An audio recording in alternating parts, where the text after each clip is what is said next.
Les voy a pedir si por favor abren sus Biblias a Efesios 2.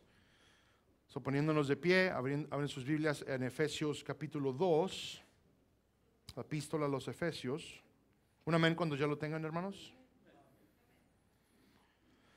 Les voy a leer el día de hoy de los versículos 11 al 13. Efesios 2, 11 al 13. La palabra de Dios dice de la siguiente manera: recordad pues que en otro tiempo vosotros los gentiles en la carne, llamados incircuncisión, por tal llamada circuncisión hecha por manos en la carne, recordad que en ese tiempo estabais separados de Cristo, excluidos de la ciudadanía de Israel, extraños a los pactos de la promesa, sin tener esperanza y sin Dios en el mundo. Pero ahora, en Cristo Jesús, vosotros que en otro tiempo estabais lejos, habéis sido acercados por la sangre de Cristo. Vayamos a Dios en oración. Altísimo Padre, venimos delante de ti una vez más, agradecidos por estos momentos para los cuales nos podemos reunir como iglesia para adorarte, para glorificarte, Señor. Te damos las gracias por la oportunidad de reunirnos juntamente con millares y millares de creyentes, Padre, de millones y millones de iglesias, Padre, en todo el mundo que se reúnen para adorarte como una congregación, como un cuerpo, adorarte y glorificarte, Padre Santo, al igual que nos unimos a millares y millares de seres creados, tus ángeles, Padre, que te adoran por la eternidad. Gracias, Señor, por el privilegio de juntamente adorarles y glorificarles por el sacrificio que tú has llevado a cabo en nuestro Señor Jesús, Padre. Venimos a pedirte, Padre, que seas con nosotros, que prepares nuestras mentes y nuestros corazones para recibir de ti, de tu palabra, Señor. Que el día de hoy aprendamos, Señor, a apreciarlo, todo lo que has hecho en Cristo Jesús, Padre, a pesar de quién éramos, cómo éramos, dónde andábamos, Padre, que aún así nos amaste y has venido a salvarnos, a redimirnos, Padre Santo, y ahora estamos adoptados, Señor, como hijos, hijas en Cristo Jesús, familia tuya, Padre Santo, y que tendremos una morada en la eternidad, en tu gloria, en tu majestad, Padre Santo. Gracias, Señor, sé con nosotros, prepara mentes y corazones. Al igual, Padre, te pido en lo personal que me ayudes, Señor, a hablar de manera clara, de manera que sea entendible, Padre Santo, con autoridad, Señor, que solo viene de ti, Padre, con el propósito de edificarnos mutuamente, Señor. Te pedimos, Padre, que cualquier cosa que hagamos sea para tu honra y tu gloria nada más. Te lo pedimos todo en el glorioso nombre de tu Hijo amado Jesús. Amén y amén. Pueden tomar sus lugares. Hermanos, les recuerdo que en Efesios 2, Pablo ha explicado lo que viene siendo nuestro pasado y el día de hoy hará algo similar de otro ángulo. Pero es muy importante entender lo que está explicando, por qué lo está explicando y lo que explicará. Les recuerdo que Pablo ha explicado que todos los que estamos aquí estábamos muertos en nuestros delitos y pecados. Eso significa que espiritualmente completamente separados de Dios, pero que Dios ha obrado. Es el punto de Pablo, que Dios ha obrado para darnos vida juntamente con Cristo, que nos ha resucitado. Incluso esta mañana predicaba en el servicio de inglés los versículos 5, 6 y 7 que nos hablan, que ya los estudiamos, de esa unión que tenemos con Cristo Jesús. Amén. Esa unión en la cual nos dio vida juntamente con Cristo, nos resucitó juntamente con Cristo y que ahora nos ha posicionado en los lugares celestiales, nos ha sentado, dice Pablo, juntamente con Cristo, ¿verdad? De que ahora somos pertenecientes al cielo, ciudadanos del cielo, que ahora nuestra vida está en Cristo. Todo esto es lo que Pablo ha mencionado, a pesar de que antes estábamos muertos en nuestros delitos y pecados. ¿Y qué significa estar muertos en nuestros delitos y pecados? Pablo usa otro sinónimo, que éramos por naturaleza hijos de ira. Esto significa que éramos merecedores de la ira de Dios, que apartados de Cristo merecemos el castigo eterno en el infierno, el sufrir la ira de Dios que cuelga sobre nosotros. ¿Por qué? Por nuestra desobediencia, porque a continuo desobedecemos a Dios, que en toda oportunidad que se presenta tomamos la oportunidad para pecar en contra de su santo nombre. Y del versículo 4, si ustedes se acuerdan, dice: pero Dios, quien es grande, quien es rico en misericordia, gracia, ha sido extendida hacia nosotros. ¿Para qué? Con el propósito de salvarnos. Entonces nos habla de nuestro pasado, nos habla de lo que ahora es en Cristo. Y una vez más el enfoque de Pablo va a ser ver hacia atrás para que podamos apreciar lo que Dios ha hecho en Cristo Jesús. Ahora, el día de hoy es un poquito interesante porque aplica literalmente a nosotros. Notemos, versículo 11. Dice: recordad pues que en otro tiempo vosotros los gentiles en la carne, llamados sin circuncisión, por la tal llamada circuncisión, hecha por manos en la carne, recordad que en ese tiempo estabais separados de Cristo. Ahora vamos a pausar para empezar a entender un poquito. El punto de esta sección va a reiterar Pablo la unión que ahora existe en Cristo Jesús entre judío y gentil. ¿Ok? Entre judío y gentil. Que Dios de los dos pueblos ha hecho uno. Hay una unidad divina con Dios y entre nosotros. Específicamente donde antes había enemistad. Hoy en estos 3 versículos me voy a enfocar una vez más en el pasado nuestro, como gentiles, contrastando la nación de Israel, con el propósito primordial para nosotros de no cometer los mismos errores que vemos en Israel. Habrá 3 áreas de enfoque para nosotros. Primero que nada, el gentil sin esperanza. Número 2, la nueva esperanza en Cristo. Y número 3, nuestra responsabilidad a luz de esta esperanza. Se los digo una vez más. Número 1, el gentil sin esperanza. Número 2, la nueva esperanza en Cristo. Y número 3, nuestra responsabilidad a luz de esta esperanza. Ahora, una vez más, el versículo 11, vemos cómo Pablo presenta al gentil sin esperanza y nos llama a memoria. Cita una verdad general histórica, la división que existía entre judío y gentil. Les llama a Pablo a recordar. Esto nos es un llamado a meditar en las vidas que llevábamos antes. Incluso no es un llamado a meditar en ellas para andar en ellas o gozarnos en ellas. Y aclaro aquí rápidamente, tenemos que tener cuidado, hermanos, porque muchas veces hablamos del pasado y noto que se alumbran los rostros. ¿Verdad? El pasado nos debe traer vergüenza, el pasado como vivíamos antes es algo que nos debe pesar, es algo que nos debe calar. Pero aquí es recordar con el propósito de contrastar todo lo que Dios ha hecho. Ahora les comento lo siguiente. Para el gentil, estábamos nosotros en completa oscuridad. Es una verdad que todos debemos de entender. Que Dios escogió a Israel y a ellos les iluminó la palabra, a ellos se les dio todo lo que Dios pretendía dar para el resto del mundo, que es lo que vamos a ir aclarando, pero fue para Israel. Entonces existió siempre una división. Lo vamos a hablar un poquito más adelante, pero una de las cosas que quiero que nos enfoquemos, por cuestiones propias, por cuestiones de nuestra propia naturaleza, muchas veces nosotros tenemos una tendencia a pecar en contra de nuestros hermanos, a actuar de cierta manera en contra de nuestros hermanos o X cosa, o pensar que las cosas no se pueden reconciliar. Pero una de las cosas grandiosas de la Biblia es de que toma los dos grupos que podrían tener, no hay un grupo que pueda tener más enemistad entre un judío y los gentiles, y vemos que en Cristo son reunidos, son unificados, hay una unión en Cristo, en Dios, y una unión entre judío y gentil. El libro de Hechos, si ustedes se acuerdan que estudiamos, habla de todas las luchas que ocurrieron al unir estos dos grupos que tenían tantas diferencias, ¿verdad? Pero que era el propósito de que Dios fuera glorificado por medio de un pueblo. En todo caso, noten los términos para que empecemos a entender un poquito más acerca de esta enemistad. Pablo, con el uso de las palabras que vemos ahí, da a luz a un sentir que tenía el judío en contra del gentil. El circunciso viene a ser aquel que era judío. La circuncisión siendo la marca que Dios había dado a los israelitas para los varones. ¿Para qué? Para que ellos fueran identificados como separados del resto del mundo.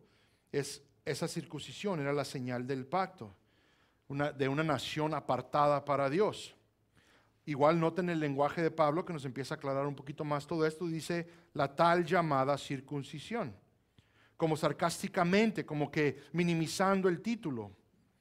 Está esto porque el significado que Pablo tiene en mente es la verdadera circuncisión, la cual en otras epístolas él trata y menciona, y lo vamos a ver un poquito también más adelante. Vemos también el término incircunciso, era un término derogatorio que usaban los judíos en contra del gentil. Y era literalmente como término de desprecio, término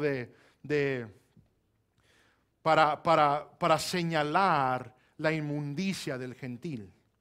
Ustedes y yo, para que no les sorprenda, que no formamos parte de los judíos, hasta en ello puros, porque tal vez alguien dice, no, Pastor Pérez, yo sí tengo linaje judío, pero si no puro, te contaban igual que nosotros. Así que bienvenido al club. El gentil o las naciones se veían en muy bajo estándar, literalmente como la escoria del mundo, básicamente contaminaciones andantes. Por eso el judío se separaba del gentil, literalmente había esa separación física. Éramos llamados incircuncisos porque el propósito era señalar que no formábamos parte de la comunidad del pacto de Dios. Y ese es el punto de Pablo, que el gentil en otro tiempo no había entrado en comunión pactual con Dios, que existía esta diferencia. Trae a memoria verdades históricas usando estos términos. Ahora noten lo que Pablo quiere que recordemos, versículo 12. Dice, recordad que en ese tiempo estabais separados de Cristo. Esta frase habla de manera general. El uso de la frase separados de Cristo, acuérdense que es un término, nosotros lo estamos leyendo una traducción del griego, pero en sí habla que estábamos separados del ungido. Estábamos separados ¿de quién? Del Mesías. Del Mesías prometido ¿a quién? A los judíos. No sabíamos acerca del Mesías, no estábamos enterados acerca de la salvación que vendría por medio de su sacrificio. Entonces por eso estábamos separados, ¿verdad? Aquí vamos a usar mucho el lenguaje figurativo de una separación que existía porque estas verdades no nos pertenecían. Dice excluidos de la ciudadanía de Israel. Solo Israel fue el escogido. Israel fue el que fue apartado. Israel fue el que se convierte en posesión de Dios. En Deuteronomio 7, en Deuteronomio 7, versículos 6 al 11, se los leo. Dice, porque tú eres pueblo santo para el Señor tu Dios, hablando de Israel. El Señor tu Dios te ha escogido para ser pueblo suyo, de entre los pueblos que están sobre la faz de la tierra. Entonces Dios les está literalmente comunicando de todos los pueblos que existen, ustedes son mis escogidos. Ahora noten, versículo 7. El Señor no puso su amor en vosotros, ni os escogió por ser vosotros más numerosos que otro pueblo, pues erais el más pequeño de todos los pueblos. Mas porque el Señor os amó y guardó el juramento que hizo a vuestros padres, el Señor os sacó con mano fuerte y os redimió de casa de servidumbre de la mano de Faraón, rey de Egipto. Reconoce pues que el Señor tu Dios es Dios, el Dios fiel, que guarda su pacto y su misericordia hasta 1000 generaciones con aquellos que le aman y guardan sus mandamientos. Pero al que le odia, le da el pago en su misma cara, destruyéndolo, y no se tarda en castigar al que le odia. En su misma cara le dará el pago. Guarda por tanto el mandamiento y los estatutos y los decretos que yo te mando hoy para cumplirlos. Y aquí vemos el Dios pactual tratando con su pueblo. Literalmente les dice, guarda todo lo que yo te he mandado guardar y estaré con ustedes. Haz todo lo que te digo que hagas y estaré a su par. Yo los he escogido y noten que él menciona, no hay nada que ellos hayan hecho, no tienen ellos el favor de Dios simplemente porque ellos sean algo o sean la gran cosa o sean la mejor nación. Dios simplemente, siendo un Dios pactual, un Dios de pactos, cita el pacto que hizo con los padres de la fe. Dice, por eso ustedes son mi pueblo, por mi pacto con ellos. ¿Ok? Solo Israel gozaba el ser el pueblo escogido de Dios. Las demás naciones literalmente quedaban fuera de la bendición particular para Israel. La única manera, hermanos, de experimentar la bendición era conversión a ser literalmente judío proselita. Una conversión al judaísmo por medio de los ritos, por medio de los requisitos, y entonces convertirte en uno, lo que eran temeroso de Dios, un observante de la ley de Dios, pero aún entonces estabas separado en ciertos aspectos. Entonces cuando él menciona que no compartíamos, que estábamos excluidos de la ciudadanía de Israel, significa que todos los derechos, todos los beneficios que Dios había otorgado a Israel no eran nuestros. Pablo continúa, dice extraños a los pactos de la promesa, y esto es lo que he mencionado, pero noten el lenguaje, literalmente sin conocimiento de los pactos, insinuando que no formaba el gentil parte de ellos, puesto que estos solo le pertenecían al pueblo de Dios. Israel fue el que recibió los pactos de la promesa, ninguna otra nación. Noten cómo lo menciona Pablo en Romanos 9, los versículos 4 y 5. Dice que son israelitas, hablando Pablo con un dolor por el pueblo israelita. Dice que son israelitas, dice mis hermanos que son israelitas, a quienes pertenecen la adopción como hijos. Y la gloria, los pactos, ahí está la frase, ¿no?, que estaba yo mencionando.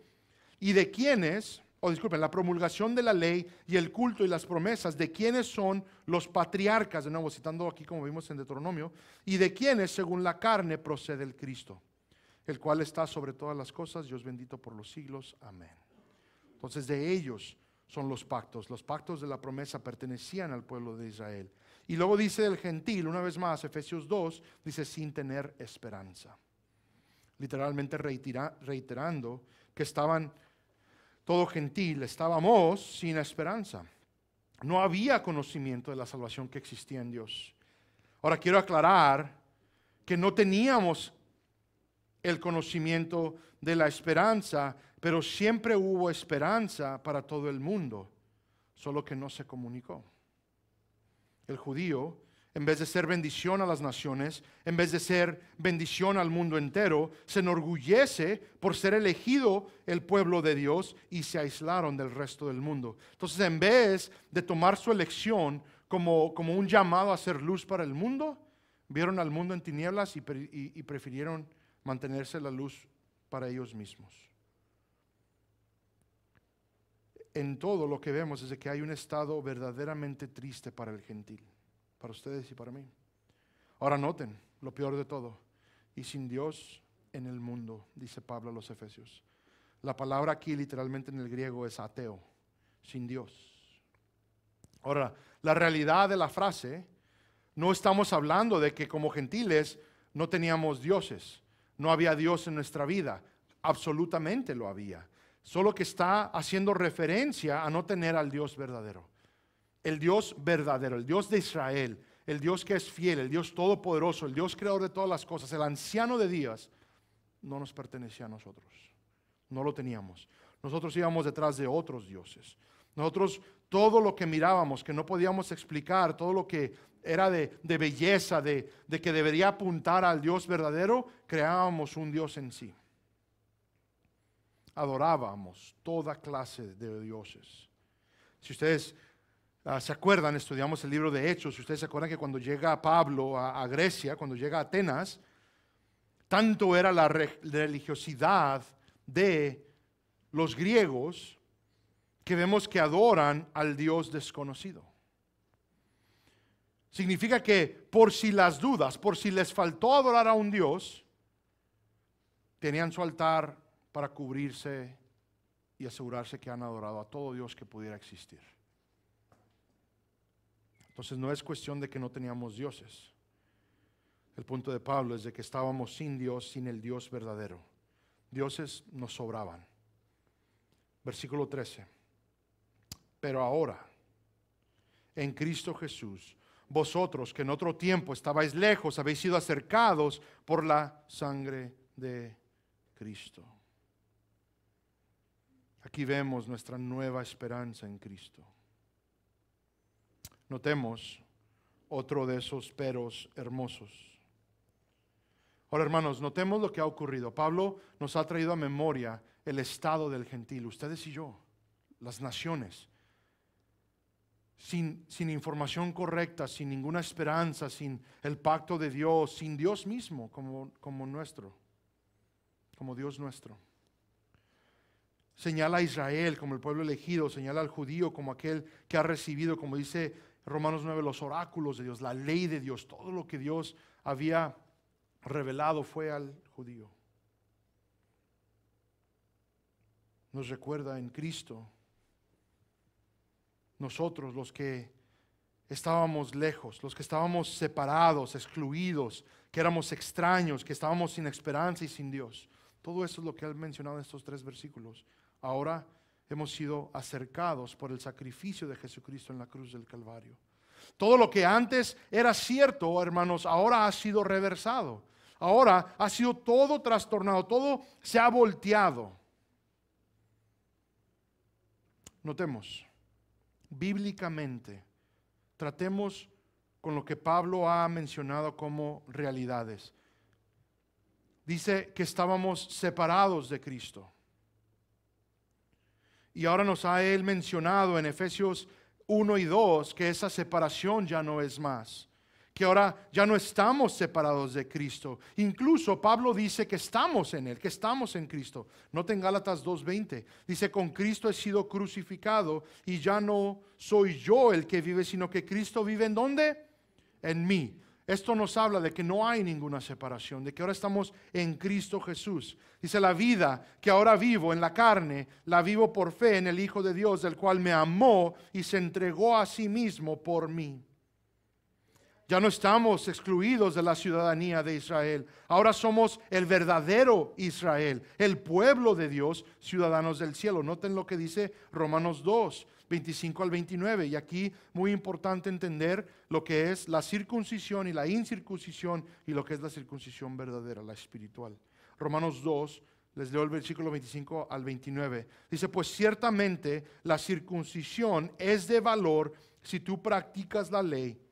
Ahora, vamos a aclarar. Pablo está diciendo, ok, tú que eres judío. Vamos a ponerlos en términos que entendemos. Dice, si tú que eres judío.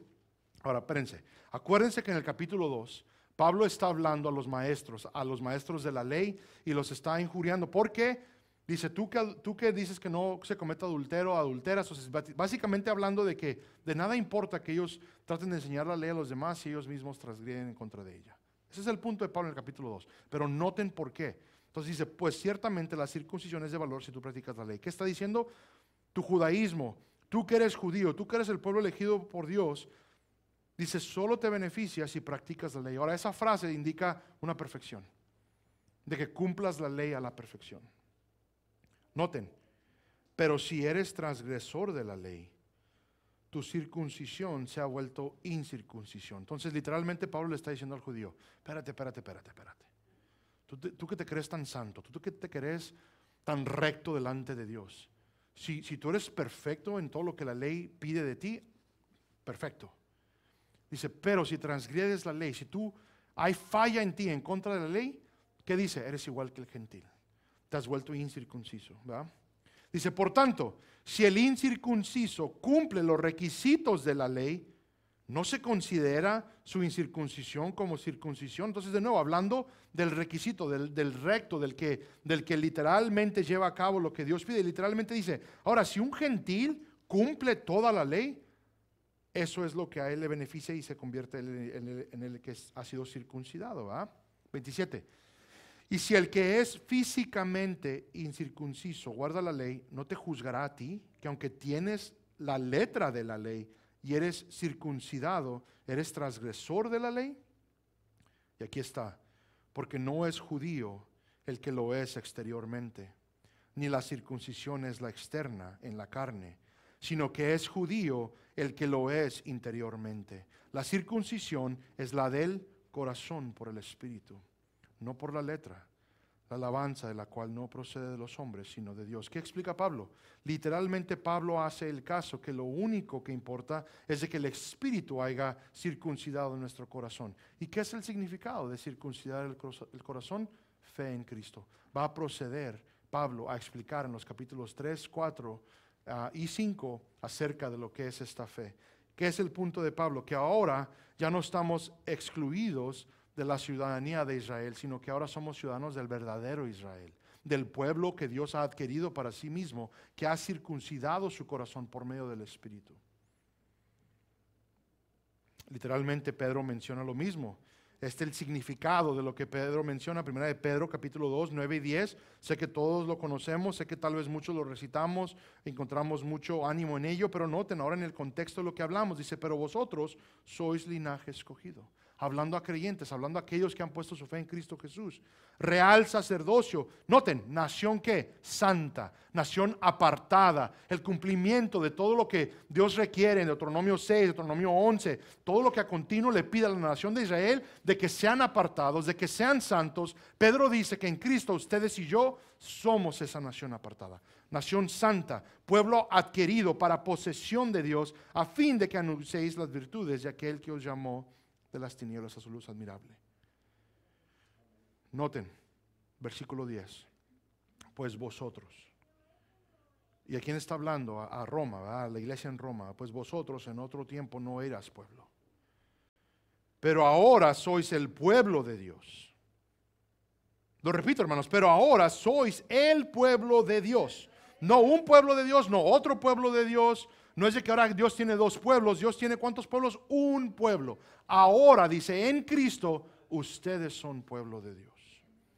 Si estamos en Cristo, somos el pueblo de Dios.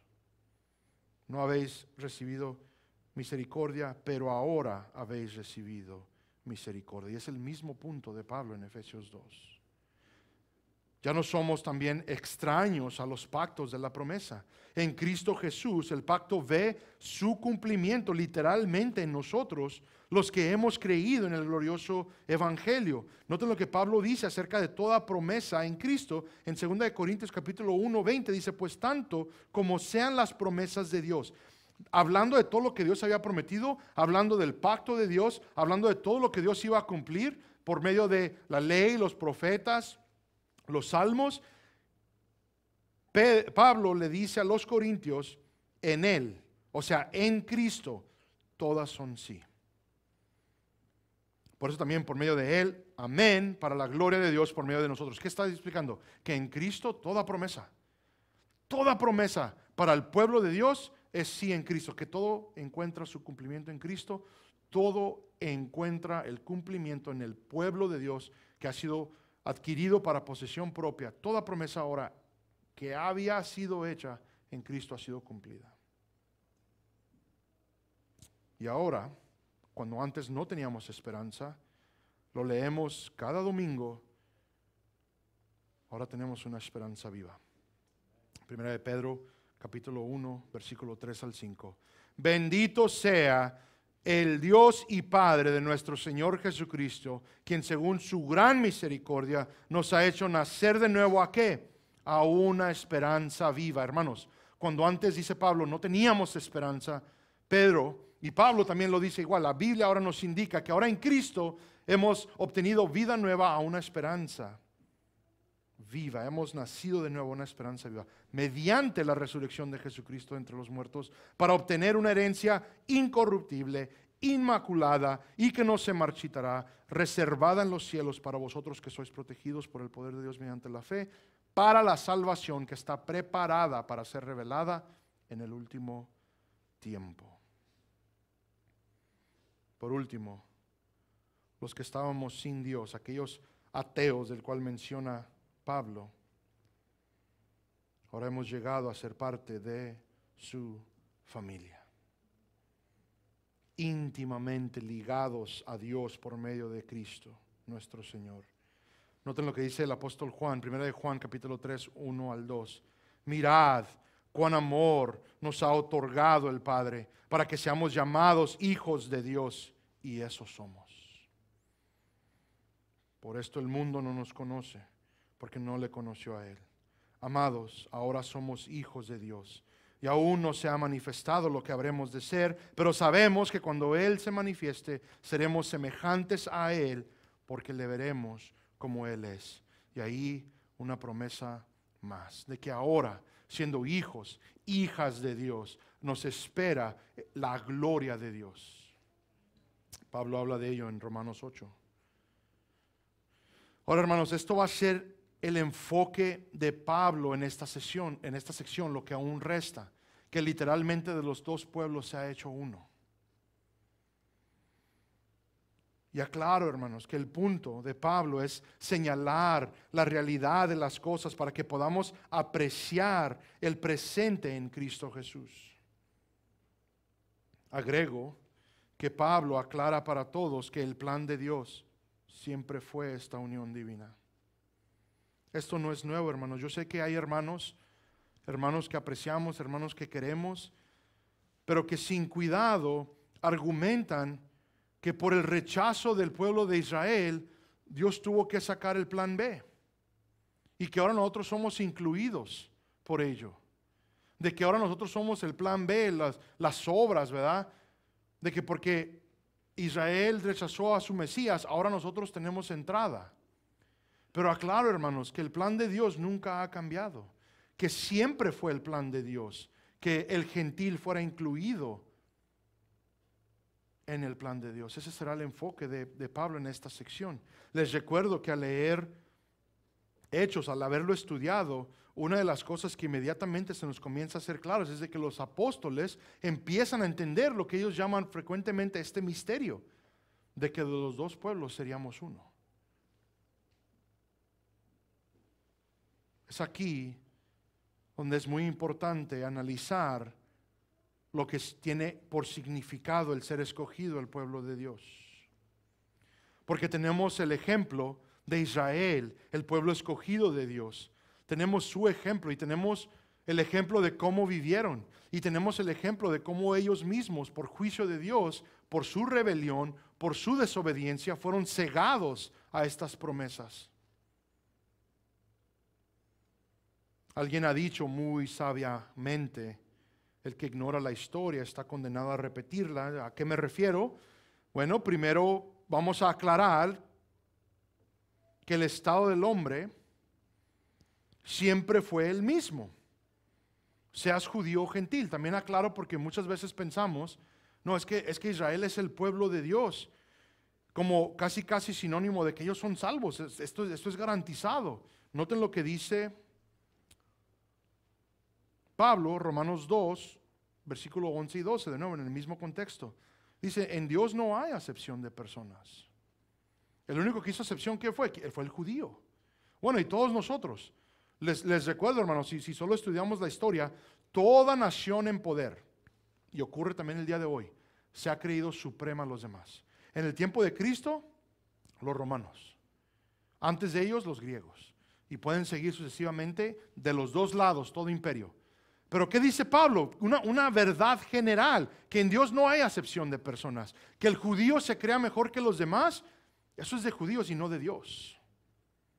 Noten el versículo 12: pues todos los que han pecado sin la ley también perecerán. Y dicen, bueno, pues sí, claro, el gentil no tenía esperanza, no tenía ninguna promesa de el pacto de las promesas y todo. Pero noten, y todos los que han pecado bajo la ley, por la ley serán juzgados.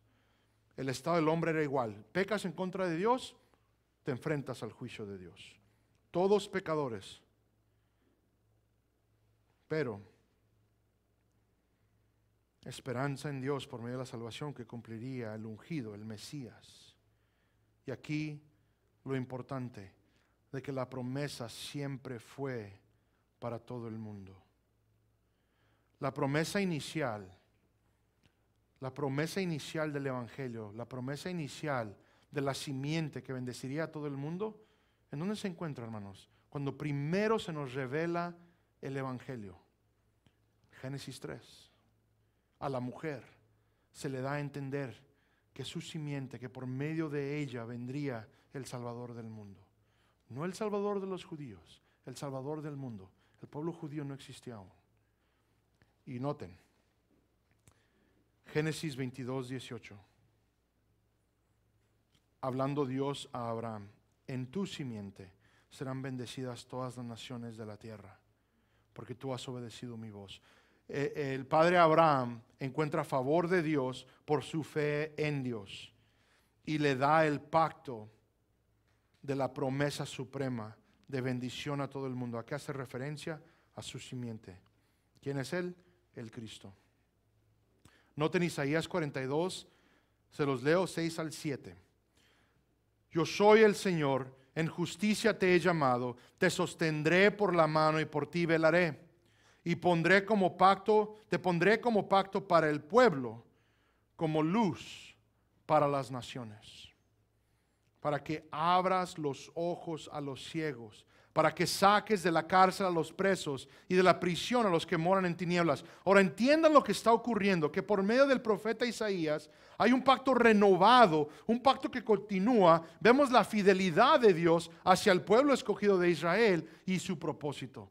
Dice: por medio de ti, oh Israel, te haré luz a las naciones. ¿Para qué? Para que abras los ojos a los ciegos. ¿Quién son los ciegos? Los que estábamos sin Dios, los que estábamos sin esperanza, ciegos literalmente a las cosas de Dios. Los presos, los que estábamos en tinieblas, los que morábamos en tinieblas. Y Dios le dice a Israel: tu propósito es ser luz en el mundo, comunicar la bendición al mundo por medio de la simiente de Eva, de Abraham, por medio del Mesías, por medio del Cristo.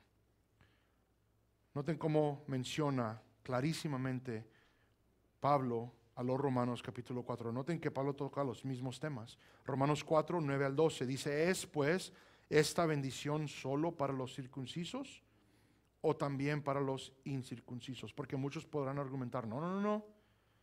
La promesa era solo para el judío, todos los demás quedan fuera. Y Pablo dice: así son las cosas. Noten, porque decimos: a Abraham la fe le fue contada por justicia. Entonces, ¿cómo le fue contada? ¿Siendo circunciso o incircunciso? Y contesta: no siendo circunciso, sino siendo incircunciso. Y recibió la señal de la circuncisión como sello de la justicia de la fe que tenía mientras aún era incircunciso, para que fuera padre de todos los que creen sin ser circuncidados. O sea, ¿padre de quién? De los gentiles, a fin de que la justicia también a ellos les fuera imputada. Y ahí está la promesa del pacto. Literalmente el teólogo Pablo dice: espérense, lo que Dios prometió a Abraham está reservado para el mundo entero. La bendición es para el mundo entero, toda nación, toda lengua, para que así la justicia fuera imputada también a nosotros. ¿Por medio de qué? Por medio de la fe. Es el punto de Pablo en el capítulo 4. Ahora noten el versículo 12: y padre de la circuncisión para aquellos que no solamente son de la circuncisión, sino que también sigan en los pasos de la fe que tenía nuestro padre Abraham cuando era incircunciso. La idea es de que judío y gentil sigan en los pasos de Abraham, que poniendo su fe en Dios, poniendo su fe en Cristo, a quien Él ha enviado, el sacrificio de nuestro Señor Jesús, que crean el Evangelio. Ese es el punto de Pablo, ese es el punto, esa es la verdad bíblica de toda la historia redentora. Literalmente Hebreos tiene todo un capítulo para señalar cómo la fe es lo que importa en todo esto.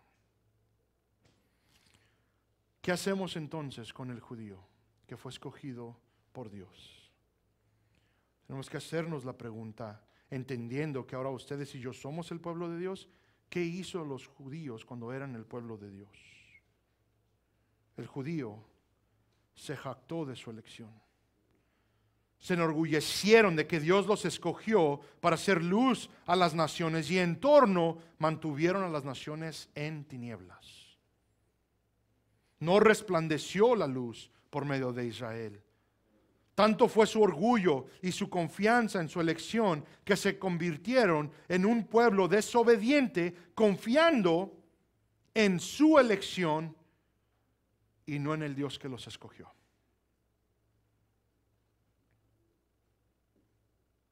Y el día de hoy es la advertencia que presento a nosotros. Una advertencia a no cometer el mismo error.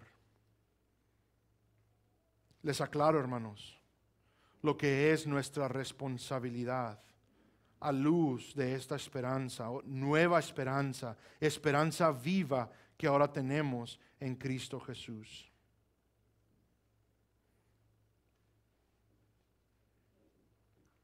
Cuando hablamos de lo que se mencionó por medio de Pedro, que somos nación santa, que somos pueblo escogido, ¿qué nos dice Pedro por el cual ha ocurrido eso? ¿Qué es el propósito? Para anunciar todo lo que Dios, las grandezas de Dios, las misericordias de Dios, todo lo que Dios ha hecho por nosotros. Entonces, hermano, vemos que el pueblo de Israel aisló al resto del mundo, teniendo la promesa, teniendo la justicia, teniendo los oráculos, la ley, los medios por el cual podrían salvar al mundo, al enfocarse en Dios y la salvación que Él proveería por medio del Mesías. Lo hicieron a un lado. Pregunto, ¿como pueblo de Dios estamos haciendo lo mismo? ¿Hacemos lo mismo?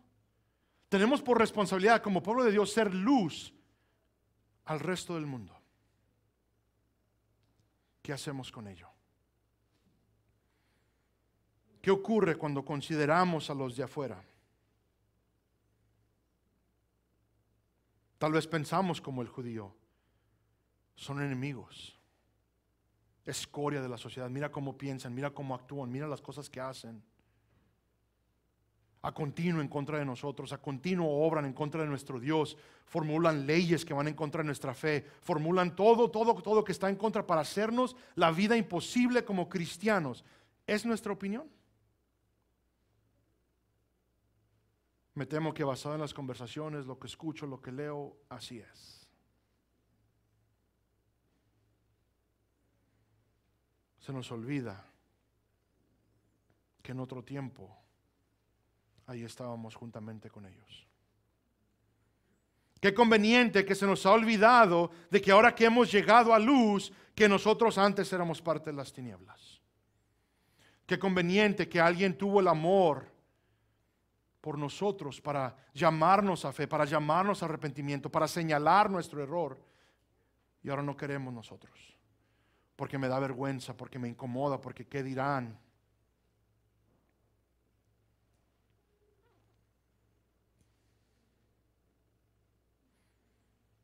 El cristiano el día de hoy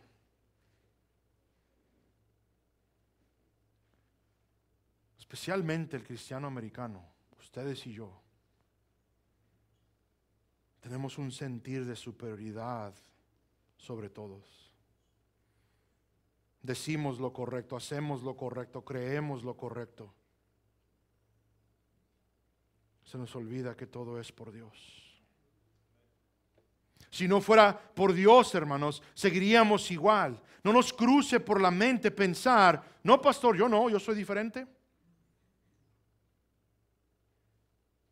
Yo era diferente, yo no era tan mal. El pecador del día de hoy es peor que cuando yo era pecador. Todos, absolutamente todos, debemos concluir que una vida justa solo se encuentra en Cristo Jesús. Lo contrario también es cierto. No hay nada de justicia al estar separados de Cristo.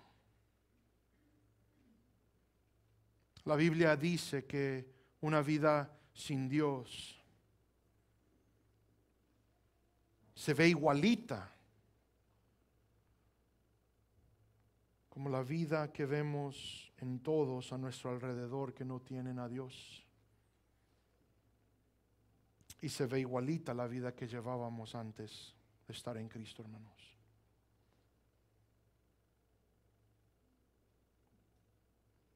Mi punto es este.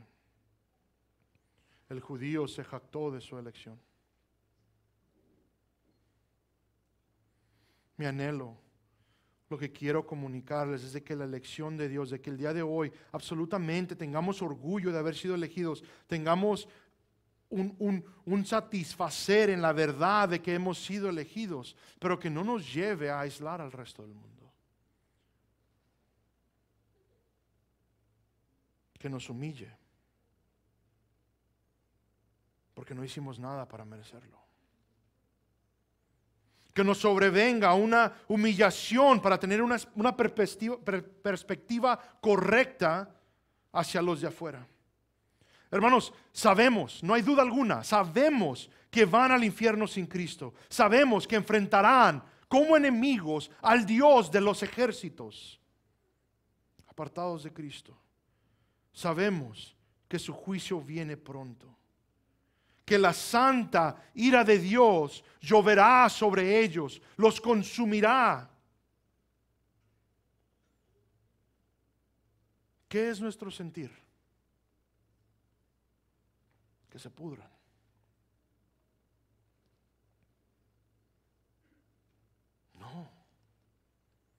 No debe ser eso nuestro sentir, hermanos. Nuestro clamor a ellos debe ser: corre a Cristo, clama a Él para ser salvo, Clama a Él, porque viene sobre ti algo terrible. Viene un día el cual no soportarás. Puedes estar en tu orgullo, puedes estar en tus placeres, pero un día estarás delante de Dios y Él es fuego consumidor, llama eterna, y serás consumido en un instante. Sin justificación, condenación plena a una eternidad bajo el castigo de Dios. Y la iglesia el día de hoy dice dos cosas a ello. Qué feo es decir eso. Qué ofensivo es que digamos eso a las personas. O me da vergüenza. Me van a hacer a un lado, me van a rechazar. Entiendan lo que estamos diciendo, hermanos. La ira de Dios cuelga sobre el pecador. Y decimos, ni modo, yo ya soy salvo. Allá que se las averigüen ellos. Tenemos que suplicar, hermanos, de que se arrepientan, de que crean el Evangelio. Debe ser la prioridad. Alguien tuvo el amor de hacerlo con nosotros. Siempre se los he predicado, hermanos. Yo aún me acuerdo de las personas de las cuales Dios me rodeó para hacerme ver mi pecado, para entonces llamarme al arrepentimiento, para avisarme, Eduardo, si no te arrepientes, te vas a ir al infierno. Y por más molesto que yo podría haber estado, el Espíritu de Dios obró en mí para decir, sí es cierto. Sí es cierto, he ofendido a Dios. Nada que he hecho, por lo grandioso que yo crea que haya sido, agrada a Dios. Y clamar a Él. Pero pastor, no sabe lo difícil que me hace la vida. No sabe todo lo que me dice, cómo actúa en contra de mí, cómo me mira. Están como mis hijos, ¿verdad? Me está viendo. Pablo dice, literalmente nos respondería, recordaos que en otro tiempo erais hijos de Dios, de ira. Nos llamaría la atención Pablo para recordarnos cómo puede ser el recibir tan grande misericordia, tan grande amor, la gracia de Dios y luego aislar a los demás. Termino con este versículo para dejar un poco claro lo que se nos ha confiado a nosotros, que antes estábamos lejos de Cristo y la promesa. Vayan conmigo por favor a 2 Corintios capítulo 5. 2 Corintios capítulo 5.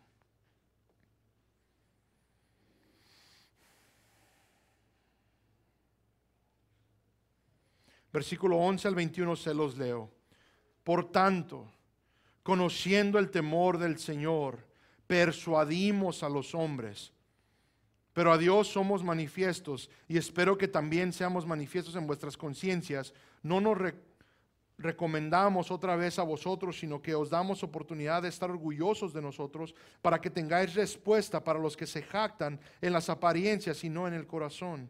Porque si estamos locos es para Dios, si estamos cuerdos es para vosotros, pues el amor de Cristo nos apremia, habiendo llegado a esta conclusión, que uno murió por todos, por consiguiente todos murieron.